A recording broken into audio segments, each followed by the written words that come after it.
Muy buenas noches a todos, bienvenidos a la noche de A24, bienvenidos a MMC, ya estamos arrancando con todo.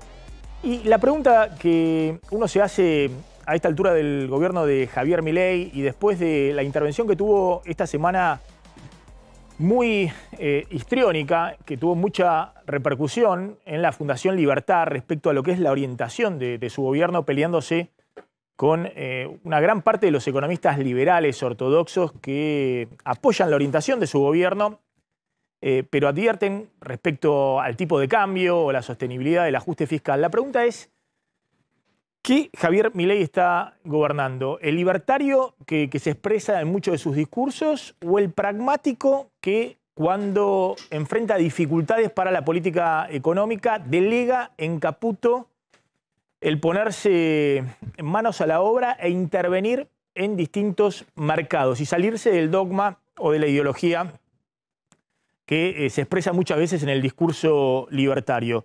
Fíjense estos temas, ¿no? Intervención en mercados para coordinar la desinflación. El gobierno está en una carrera en la cual quiere mostrar la inflación de abril por debajo del 10%, en un dígito, 9% o tal vez menos, y la inflación de mayo quiere ir directamente a un dígito medio, más cercano del 5% que del 10%. Fíjense para eso lo que ha hecho en las últimas semanas Caputo cuando veía que esa convergencia de precios tardaba en llegar. Intervino con las empresas alimenticias, se sentó con las alimenticias, con los supermercados, amenazó a las alimenticias con la apertura de la economía, con beneficios o liberación de divisas para importar por parte de los supermercados para que presionaran a las alimenticias, prepagas. Después de haber liberado totalmente el mercado en diciembre con el DNU 70, no solamente empezó una campaña respecto a que había una guerra de las prepagas contra la clase media y un supuesto manejo cartelizado, sino que directamente les marcó un rumbo casi de fijación de precios, de ajuste por inflación de los precios de las prepagas desde diciembre hasta ahora, ¿no? Obligándolas a dar marcha atrás. Combustibles. Liberó totalmente el mercado de combustibles en diciembre y después, cuando vio que los aumentos habían superado el 200% y que atentaban contra la convergencia, la desinflación, se metió a intervenir en el precio de los combustibles. Y se obligó a las petroleras a frenar los aumentos de combustibles. Ahora vamos a contar, viene un nuevo aumento ahora, pero fundamentalmente ese es un aumento por impuestos. A partir de mayo, un aumento del 10% de los combustibles, pero fundamentalmente ahí es porque aumenta el impuesto, que es lo que tiene que cobrar el fisco.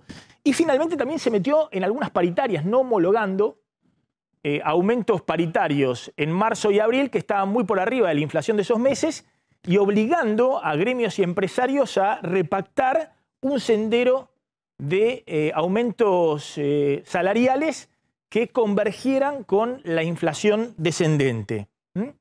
¿El libertario o el pragmático? Fíjense desde el punto de vista impositivo. Muchos plantean, Milei hizo campaña respecto a que se iba a cortar un brazo si tenía que aumentar impuestos. Bueno, no solamente en diciembre se aumentó el impuesto país del 7,5 al 17,5% para todas las importaciones en todos los sectores, sino que el gobierno envió incluso en el proyecto de paquete impositivo, que después quedó de lado en la negociación en el Congreso, un aumento de todas las retenciones al 15% para todos los sectores. Eso quedó desechado. Pero viene en una carrera muy fuerte del aumento del impuesto a los combustibles. De hecho, esto es lo que va a determinar la semana que viene el nuevo aumento de las naftas de casi el 10%, un impuesto que el anterior gobierno, para que no aumentaran los combustibles, había dejado totalmente congelado. Y el impuesto a las ganancias, que está en la ley bases. La suba nuevamente del impuesto a las ganancias, retrotrayendo la medida que había impulsado el gobierno anterior con Massa y que el propio Milei había votado a favor. Y finalmente, y esta es también una discusión que se está dando en este momento, se mantienen, de nuevo, pragmatismo al máximo, regímenes excepcionales que el Fondo Monetario está diciendo revísenlos porque son subsidios a distintos sectores y eso no solamente es intervenir en la economía, sino que es un gasto fiscal y se mantiene totalmente el régimen promocional de las empresas de Tierra del Fuego, las exenciones impositivas en algunos sectores, como la ley de software, se ha hablado mucho de mercado libre, aprovechando ahí exenciones impositivas por casi 100 millones de dólares al año, y un régimen de incentivo a grandes inversiones que está en la ley Bases, que, ojo, plantea un tratamiento diferencial, casi como en los países del sudeste asiático, que el Estado intervenía beneficiando a determinados sectores en detrimento de otros, un régimen de incentivo a grandes inversiones que, entre otras cosas, plantea que empresas que inviertan más de 200 millones de dólares en la Argentina van a tener una tasa diferencial del impuesto a la ganancia del 25%, entre otros beneficios, algo que está siendo cuestionado hoy, por ejemplo, por las pymes dentro de la Unión Industrial Argentina. Ahora van a ver, hay un comunicado hoy, dice, pero ¿por qué las pymes tienen que pagar 35% de impuesto a las ganancias y las grandes empresas que hagan grandes inversiones van a pagar una tasa de impuestos mucho menor? Entonces la pregunta es, ¿qué está privando? ¿El libertario más con el enfoque ideológico o el pragmático que está buscando, en todo caso, o incentivar en algunos sectores inversiones, o cerrar el agujero fiscal, no solamente con recorte de gastos, sino en esta transición con aumentos impositivos, o eventualmente, lo que decíamos, el gobierno que también interviene en algunos sectores cuando ve que necesita acelerar el sendero de la desinflación? Tenemos el móvil en una estación de servicio porque, como les decía, hay a partir de la semana que viene nuevo aumento de combustibles, y esto, fundamentalmente, el aumento tiene que ver con el aumento del impuesto a los combustibles, que va a ser un componente muy importante este año también en la recaudación, que se está cayendo en todos los rubros y está aumentando fundamentalmente impuesto país y también el impuesto a los combustibles. Ahí está Alejandro Pueblas. Alejandro. Así es, Maxi, estamos en la ciudad de La Plata, nosotros en una de las estaciones más concurridas de esta ciudad, 1 de mayo. Feliz día del aumento del combustible, eso es lo que va a hacer. Mucha gente está empezando a cargar desde ahora porque no saben exactamente cuándo va a ser la fecha del aumento de combustible. Fíjate acá, 9.29 el litro de Super, 1.137 Infinia, 1.197 el litro de Infinia Diesel. Esto obviamente estamos hablando de aproximadamente 9 pesos, 9,20 lo que va a ser el aumento, si es que va a ser de ese número el impuesto, y va a estar complicado. Maestro, ¿te molesto un segundito? Estamos en vivo para A24. Para lo molesto. Maestro, ¿te puedo molestar un segundito? A partir del 1 de mayo las naftas aumentan un 10%. ¿Qué opinás? Sí, yo tenemos que echar igual. No nos queda otra. No se para laburar? ¿Cómo es el...? No lo uso para trabajar, no. Tengo un trabajo aparte. Gracias, maestro, muy amable. Bueno, ahí decía que obviamente tiene que cargar igual, que va a ser... Acá no estamos el maestro. No se escucha, Alejandro. ¿Sabés lo que está pasando? A ver. Sí. 1 de mayo aumenta el combustible. 10%, ¿qué opinás? Y que es una locura. Nos vienen con estos aumentos corriendo desde hace no sé cuántos meses y no sé hasta dónde lo quieren llevar. Gracias, maestro, muy amable. Bien, ahí una locura lo que dice el compañero Maxi. Y así está la gente, obviamente, a medida que se va enterando que a partir del 1 de mayo va a tener un aumento del 10%. Claro, en este caso, contemos, lo que está pasando en el mercado de combustibles es que hay una caída muy fuerte de la venta de combustibles premium, que son las más caras, las naftas más caras, y se está sosteniendo, incluso hay un aumento de la super, porque la gente, fundamentalmente la clase media, se está trasladando de los combustibles premium a la super. Y este es el primer aumento fuerte, viene aumentando el impuesto a los combustibles también, pero los aumentos eran fundamentalmente por recomposición de precios que venían muy atrasados por parte de las petroleras. Este es el primer aumento que tiene que ver fundamentalmente, del casi 10% que va a aumentar, 7% va a tener que ver con el aumento adicional del impuesto a los combustibles que se viene descongelando rápidamente, ¿no? En un mercado que está cayendo el expendio de combustible. Alejandro. Sí, la gente a medida... Señora, ¿sabe que el 1 de mayo aumenta 10% combustible? Sí. ¿Qué le genera eso? Bronca, basta. Que nos están exprimiendo por todos lados. No damos más. Gracias, muy amable. Bueno, bronca, nos están exprimiendo por todos lados. Lo que va a pasar seguramente la semana que viene, recién cuando nos acerquemos, digamos, a al cambio de mes, ahí sí seguramente va a haber las colas típicas, ¿no?, en las estaciones de servicio.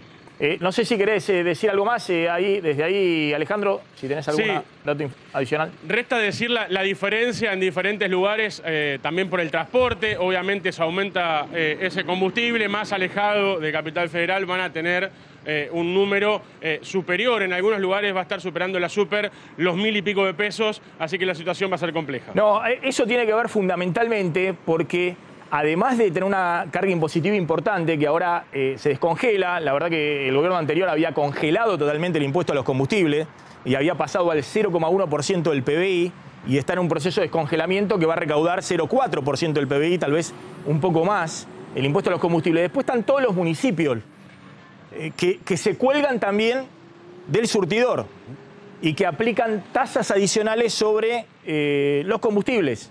Es decir, es impuesto sobre impuesto. Por eso en el conurbano, en la mayoría de los municipios, la nafta de la misma petrolera sale, en algunos casos, hasta 10% más caro que en la ciudad de Buenos Aires. Por eso ese es el otro tema, ¿no? Hay mucha gente que trabaja en la ciudad de Buenos Aires y que cargan en la ciudad de Buenos Aires, por eso están más congestionadas las estaciones de servicio en la ciudad de Buenos Aires que en el conurbano, en provincia, por las tasas adicionales que cargan los municipios sobre los combustibles. Gracias, Alejandro, muy amable, como siempre. Bueno, Martín Angulo, un dato adicional respecto a la ley Ómnibus, ¿no?, que el lunes se va a tratar directamente en la Cámara de Diputados. El lunes la trata diputados y dentro de la ley Ómnibus, que tiene muchísimos temas, hay uno que es clave y que generó mucho debate en las últimas horas, que tiene que ver con la reforma laboral.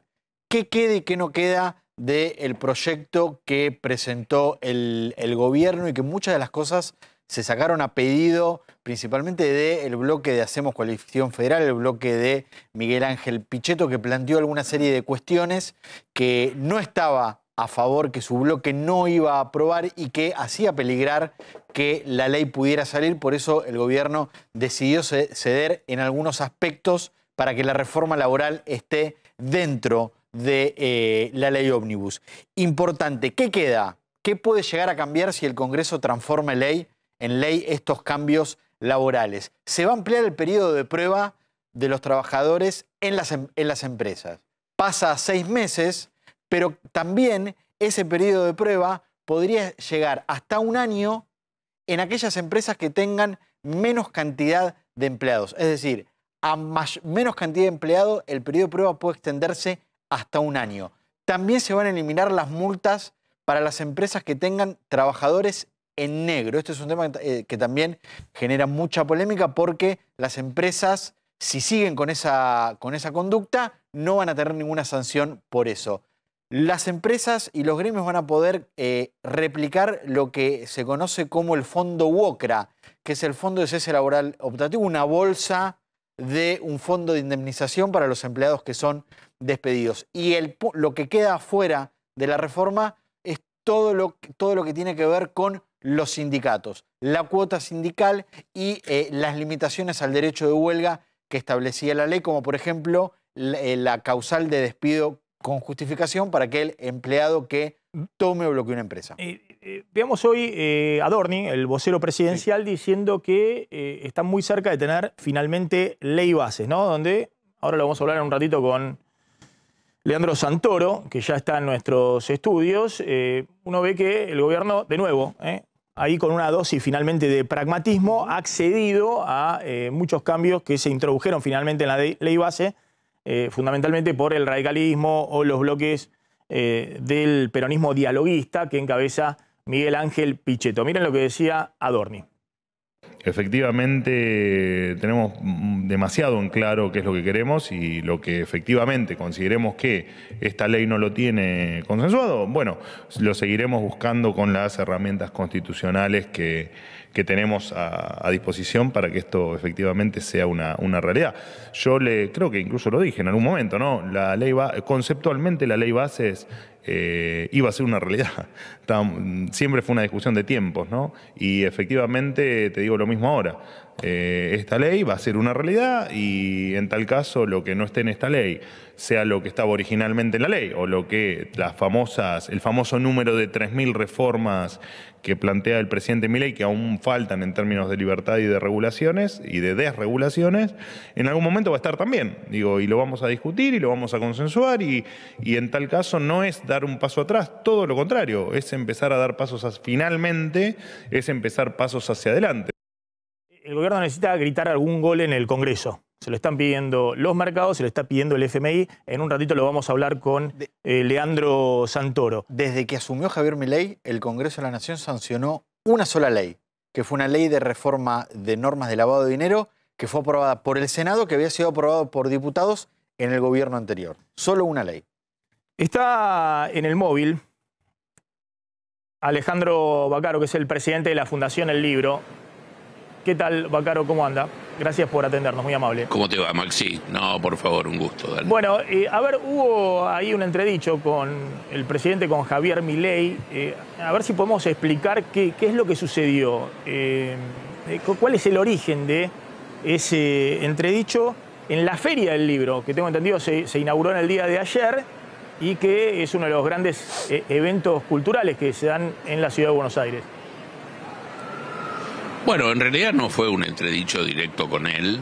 Nosotros planteamos ayer en el acto inaugural que estábamos frente a un gobierno muy hostil con la cultura, que los proyectos de desguazar el Inca, cerrar el Fondo Nacional de las Artes, cerrar el Instituto Nacional del Teatro, en fin, todas esas medidas contra la cultura no tenían ninguna justificación, por lo menos sentimos que no tienen una justificación económica.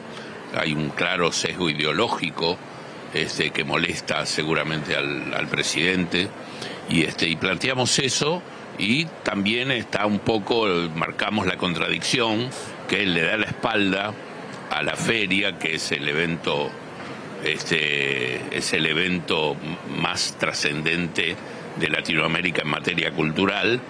Y por otro lado nos pide presentar un libro en la feria, cosa que recibimos con beneplácito, ¿no? La feria para nosotros es pluralidad y queremos que esté. Pero bueno, hay una contradicción ahí, ¿no? Ahora, Baccaro, desde Presidencia han dicho, creo que lo dijo el propio Adorni, hoy en conferencia, que no había un stand de la Secretaría de Cultura o un stand del Gobierno Nacional dentro de la feria porque salía muy caro el alquiler. Y habló de, tengo entendido, 300 o 400 millones de pesos de armar todo el stand en la Feria del Libro. ¿Esto es así?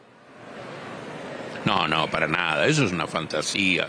¿De dónde salen esos números? Nosotros, el valor de la tierra y del armado del stand son unos números completamente distintos. A mí, la verdad que me pone un poco mal hablar a veces de millones de pesos referidos al mundo de la cultura cuando vivimos en un país donde la gente no puede llegar a fin de mes, donde los jubilados ganan 200.000 pesos, donde la gente no puede comprar los remedios. Yo no quiero hablar de números, pero la cifra es diametralmente opuesta.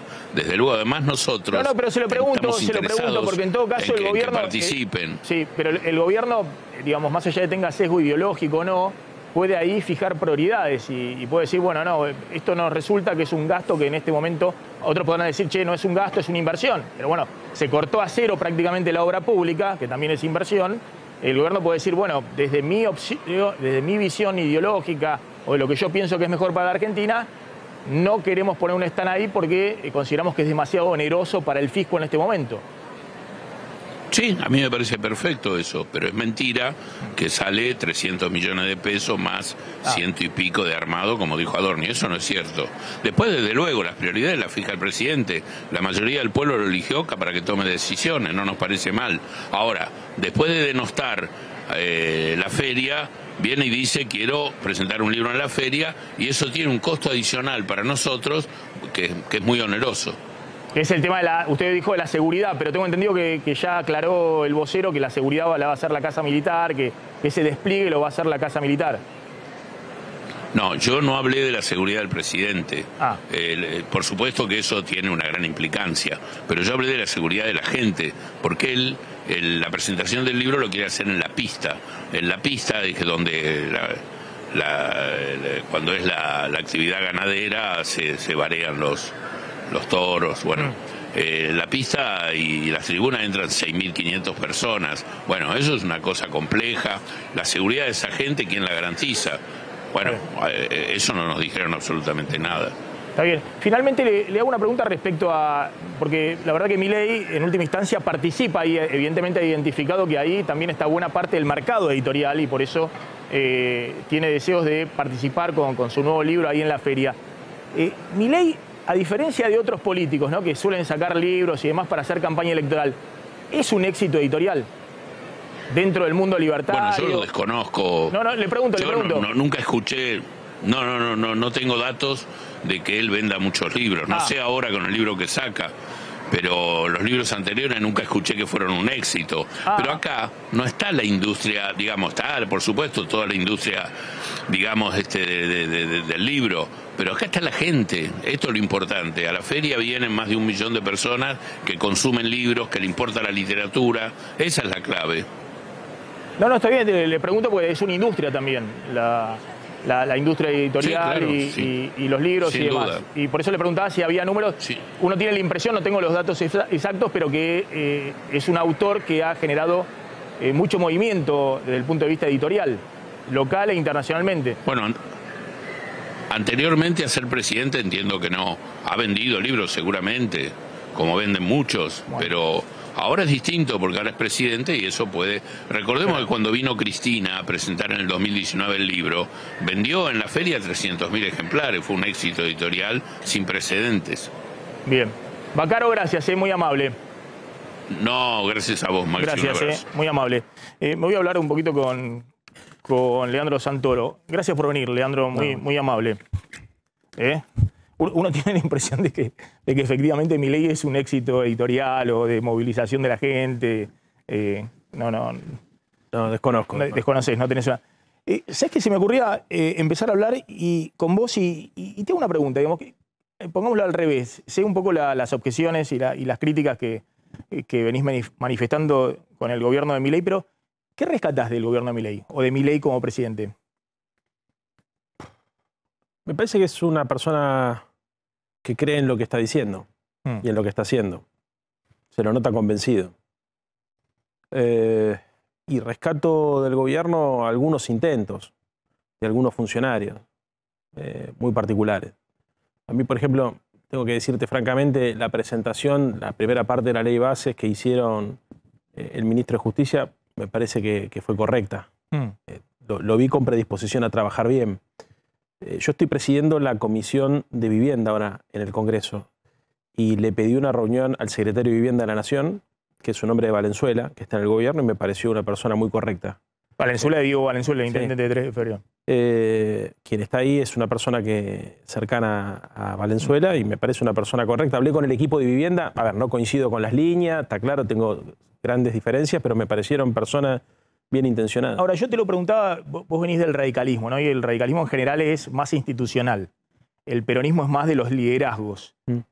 ¿No ves en Milei, más allá de que vos obviamente no coincidís en nada, un liderazgo, por lo menos en sus primeros 4 meses como presidente, que el anterior presidente, que era peronista, no pudo ejercer o no supo ejercer? No, veo un liderazgo tóxico. Es un liderazgo que no genera consensos, es un liderazgo que hace que sus propios compañeros de militancia se peleen entre ellos, es un liderazgo que avanza y retrocede en cuestiones operativas, que no conoce lo que es la gestión política. Lo que hizo, por ejemplo, antes de ayer en la Fundación Libertad me pareció un papelón. En lugar de tratar de convocar a todos los que piensan como él, se puso a insultar y a pasarle facturas personales a distintos economistas que no están tan alejados de su pensamiento. Creo que el ejemplo que debería tomar la derecha argentina es el del presidente uruguayo, un señor. De la calle Pou. De la calle Pou, gran discurso. Gran discurso primero porque reivindicó el rol del Estado, de los partidos políticos, la función social que tiene el Estado, pero finalmente porque termina diciendo: yo tengo claro que soy el presidente de todos los uruguayos, de los que me quieren y los que no me quieren. Entonces yo quiero un presidente así. Ahora, ¿no lo ves a Milei, y de nuevo vuelvo, ¿no? Sabiendo que no coincidís en nada, ejerciendo el poder? Porque la crítica fundamental que se le hizo al anterior gobierno, además de que... Sí, tenés razón. cuadruplicó la inflación, llegó con 50 y se fue con 200. Que había sensación de vacío de poder. Que en cualquier momento se tomaba el que había interna. A ver, que no ejercía el poder. No, yo lo veo a Milei que no tenía poder, que no podía disciplinar a un ministro de la provincia que le decía borracho, a otro que le decía que gobernaba con 4 amigos. Es decir, desde el propio peronismo lo usaban de punching ball, lo insultaban y demás, y no ejercía el poder. Parecía que nadie le tenía, si se quiere, el respeto de la autoridad. A ver, lo importante es Milei, ¿no? Sí. Yo lo veo con centralidad política, pero ejercer el liderazgo me parece que es otra cosa. Ejercer el liderazgo no es agredir a los que piensan distinto. Ejercer el liderazgo no es decirle a Pagano que va a presidir una comisión y después porque la hermana le dijo, mirá que no la quiero, sacarla de esa comisión.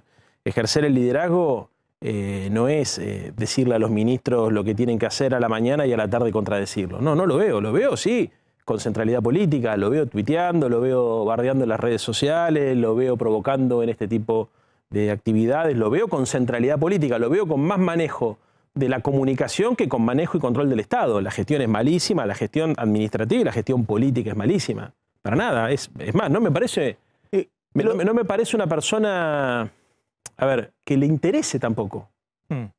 No creo que le interese eso a Milei. Es muy individualista, es muy ermitaño. Ahora, te lo pregunto de cómo se ejerce el poder en la Argentina. Yo sé que desde que apareció la grieta kirchnerismo-antikirchnerismo, ¿no? Y sobre todo con la crisis del campo en 2008, que nació el relato del kirchnerismo, ¿no? Somos el pueblo, del otro lado está el antipueblo, los esbirros de Mañeto, la antipatria y demás.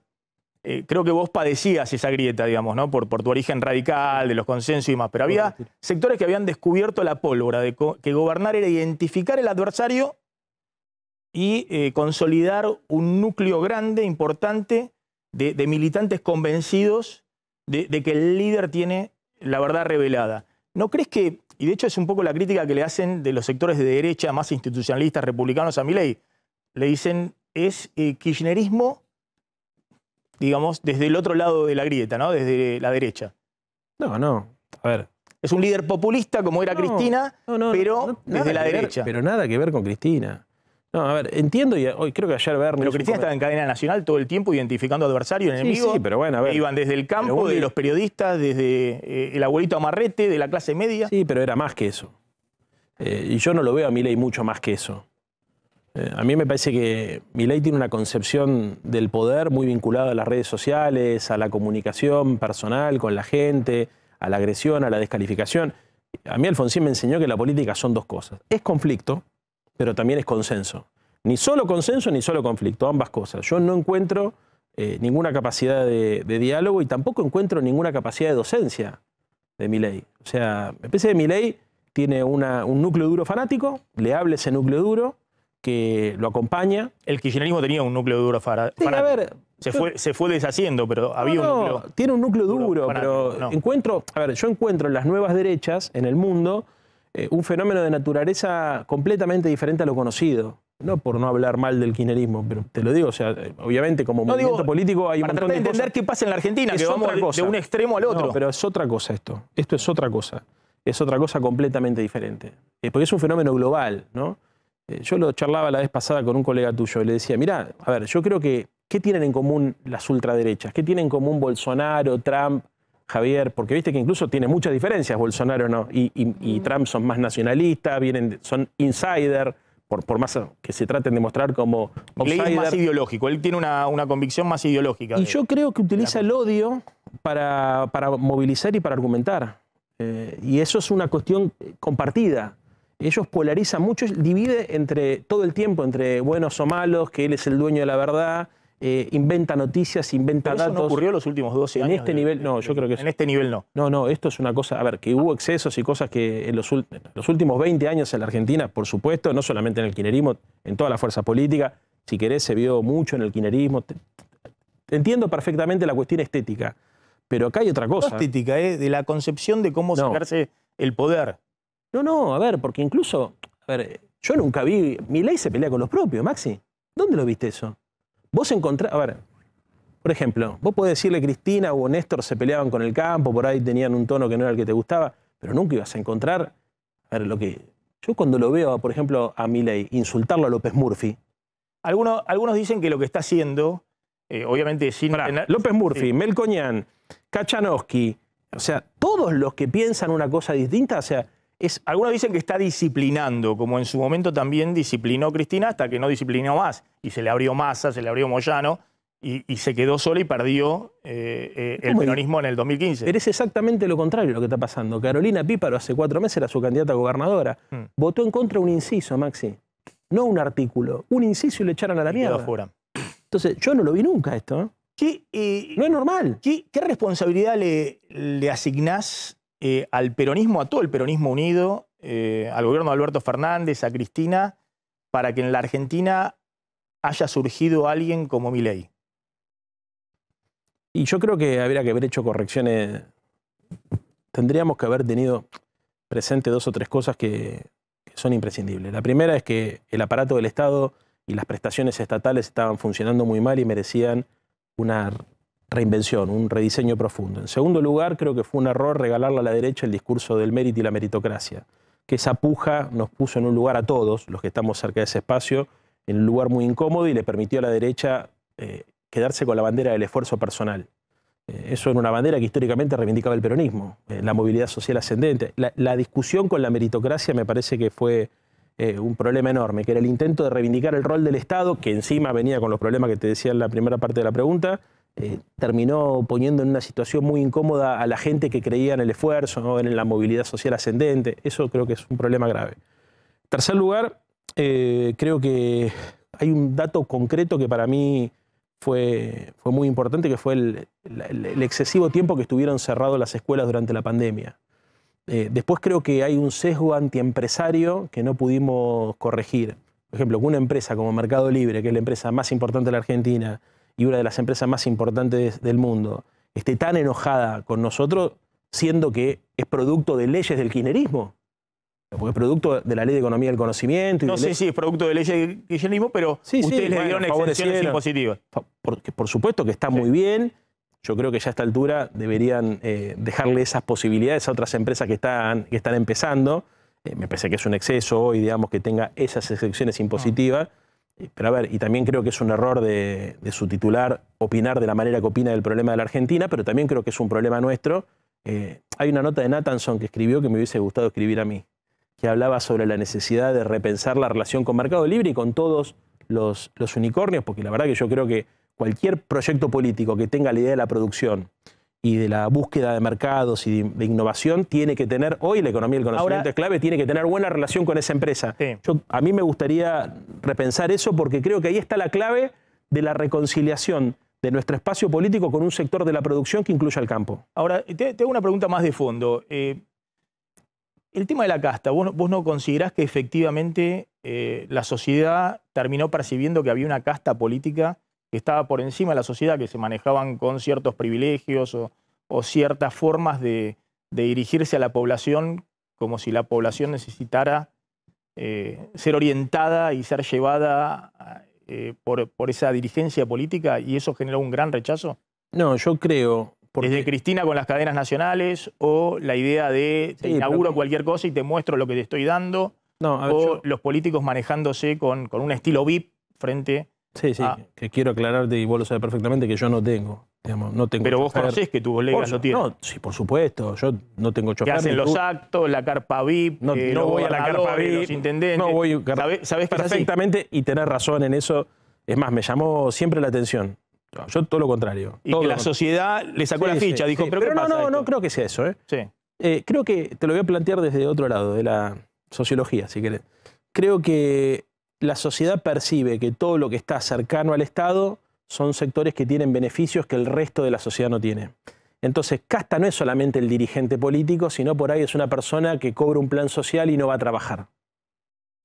¿Entendés? Casta es un empleado público que tiene una estabilidad laboral que un empleado del sector privado no tiene. O sea, se construyó, es un significante vacío. ¿Pero no considerás que hubo un quiebre ahí en la pandemia? Sí, que efectivamente... Pero déjame terminar. Por ejemplo, Alberto Fernández te marcaba el ritmo de qué había que hacer y qué no había que hacer, la fiesta de Olivos, pero además el empleado público estaba tranquilo en la casa cobrando el sueldo y millones de informales, de cuenta propista y demás estaban desesperados para ver cómo abrían el boliche para poder sobrevivir. La semana pasada esta definición que te estoy dando me la dio una ministra española, que estuvo secreto en la Argentina y me pidió un par de reuniones y me dijo esto. Así que no es una cosa que se me ocurre a mí ni que pasa acá. Pero dicho lo cual te digo, a ver, explícame vos por qué Scioli no entra dentro del concepto de casta, o por qué Patricia Bullrich no entra en el concepto de casta, o por qué Franco no entra en el concepto de casta. O sea, es un significante vacío, que Milei lo ha utilizado con inteligencia, porque identificó que un sector de la sociedad está muy enojada, no solamente con la política, sino con el Estado y con todo lo que gira alrededor del Estado.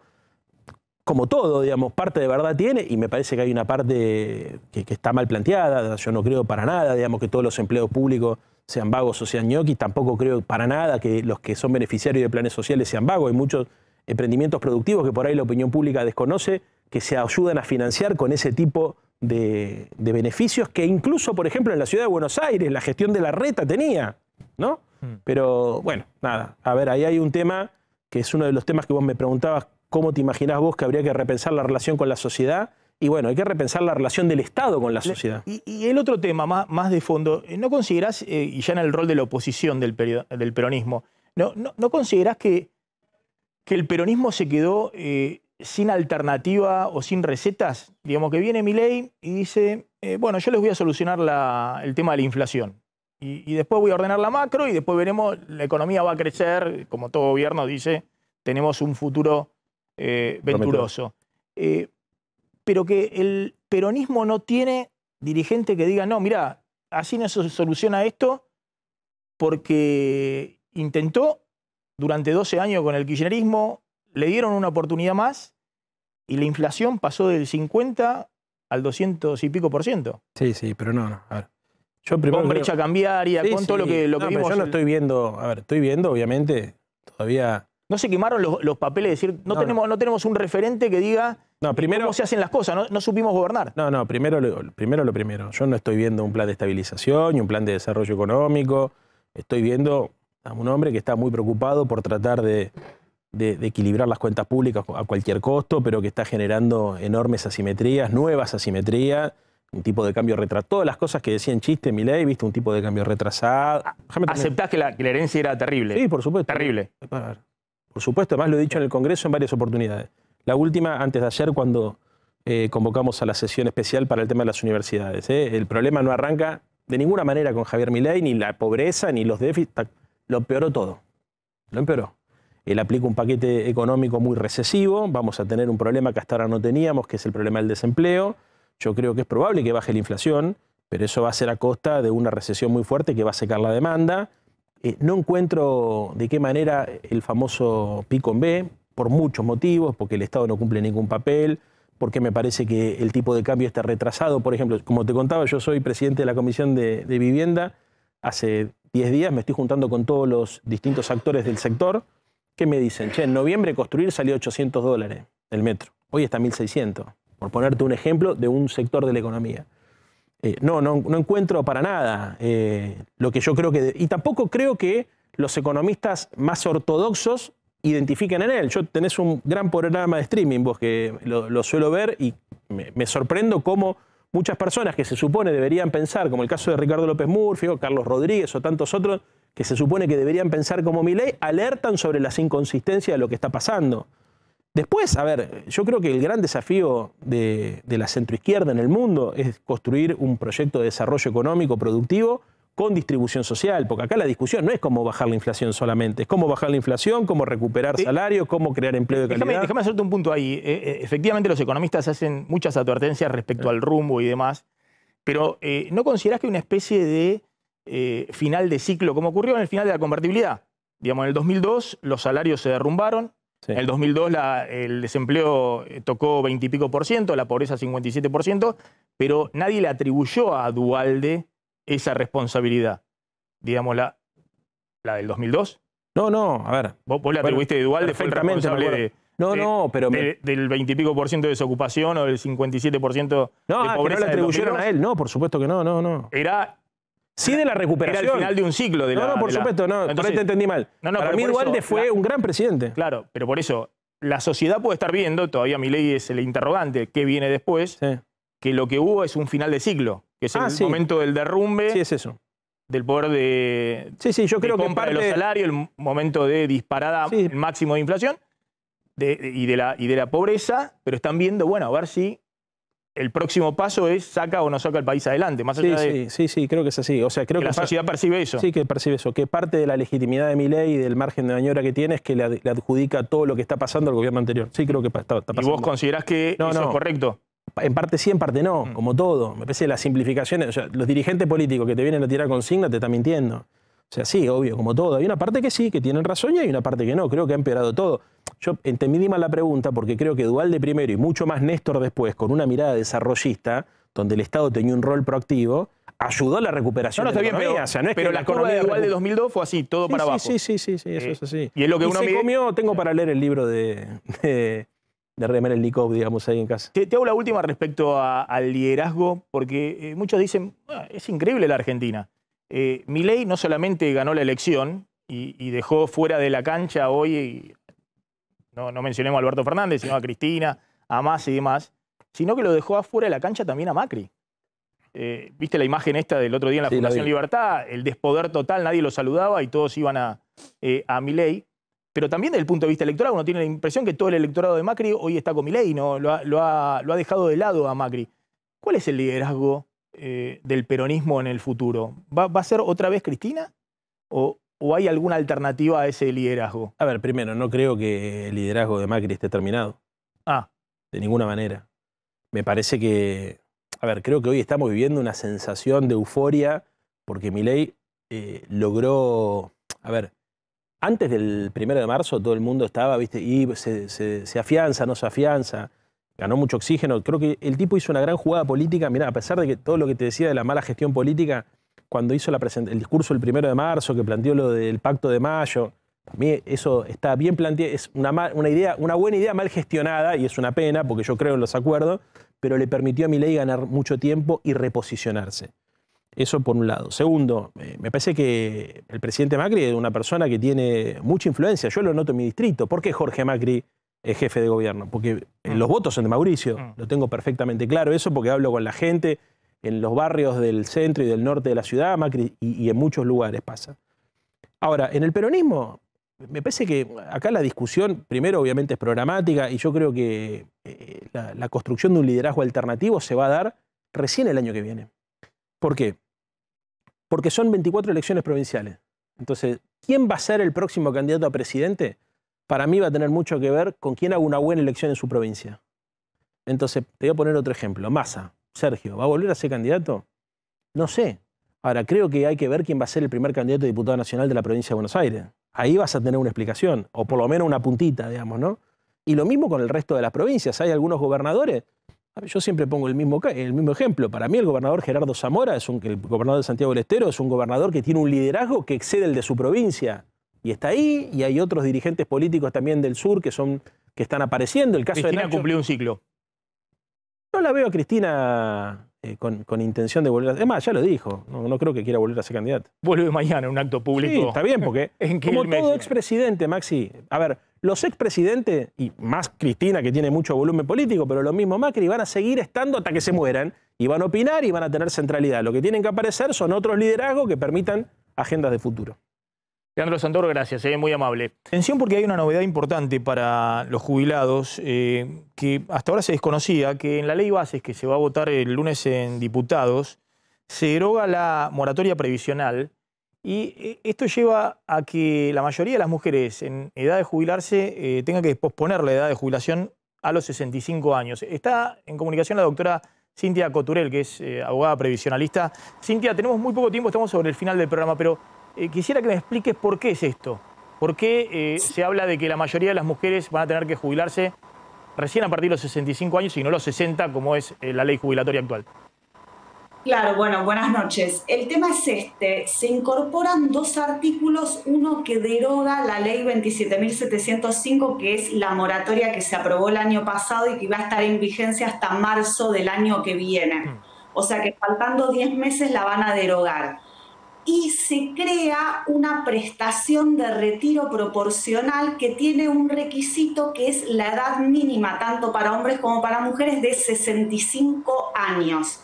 Entonces, como no va a haber una moratoria para que se jubilen el 90% de las mujeres entre 60 y 64, van a tener que esperar a los 65 para cobrar o esta prestación o la PUAM, que es la que ya existía desde el 2016. Esta prestación sería para el caso de que tengan aportes y quieran cobrar un poquito más de la PUAM. Esto es para todas aquellas mujeres que no tengan los 30 años de aportes. Claro.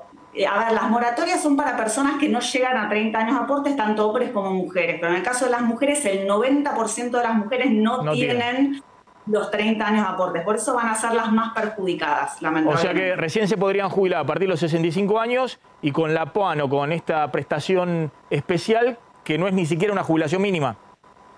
Claro, esto lo que dice este artículo, que no aclara demasiado, es que el monto va a ser como mínimo el haber de la PUAM, que es el 80% del haber mínimo, y se faculta al Poder Ejecutivo a que en el plazo de 30 días establezca parámetros para incrementar ese 80%.